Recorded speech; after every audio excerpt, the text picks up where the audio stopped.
Shri Bhuvi properties private limited వారి 7 hills future city ఇప్పుడు మన సాగర్ హైవేలో నమ్మకానికి అమ్మలాంటిది మన భూవి ప్రాపర్టీస్. కూడా రాజకీయాలు ఎత్తికి విమర్శించే కుసంస్కారం ఉన్న వాళ్ళు ఈరోజు తెలంగాణ రాష్ట్రంలో ప్రతిపక్షంలో ఉన్నారు.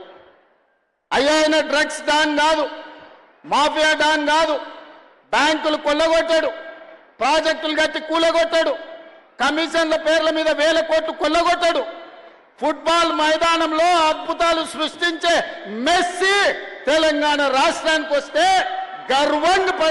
గర్వపడాలి. ప్రపంచ దేశాల ముందు మన ఎస్సీ ఎస్టీ మైనారిటీ హాస్టల్లో ఉండే పిల్లల్ని ఉప్పల్ స్టేడియంలోకి తీసుకెళ్లి మెస్సీతో ఫుట్బాల్ ఆడించిన ఆ ఎస్సీ ఎస్టీ బీసీల పిల్లలు స్వయంగా ఎక్కడో టీవీలో చూసే మెస్సీతోని ఉప్పల్ స్టేడియంలో వాళ్ళు ఫుట్బాల్ ఆడితే వాళ్లకు జీవితకాలం మధుర జ్ఞాపకమా కాదా ఒక్కసారి ఆలోచన చెయ్యండి.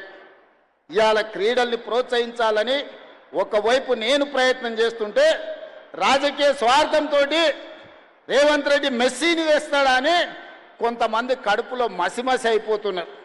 వాళ్ళు ఎంత కుళ్ళుకుంటే మనకంత మంచిది.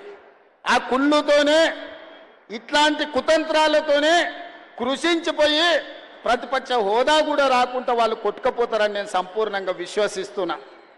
అందుకే మిత్రులారా, ఈనాడు తెలంగాణ రాష్ట్రంలో ఆ రూట్లో ఒక రోల్ మోడల్గా ఉండాలి, ఆ రూట్లో ఒక స్ఫూర్తిగా ఉండాలి, ఆ రూట్లో పాఠశాల తెలంగాణ పునర్నిర్మాణంలో విధ్వంసమైన తెలంగాణ విద్యా విధానాన్ని వికాసం వైపు నడిపించాలంటే తెలంగాణకు ఆదర్శంగా ఆరుట్ల గ్రామం ఉండాలి, ఇక్కడ పాఠశాల ఉండాలి.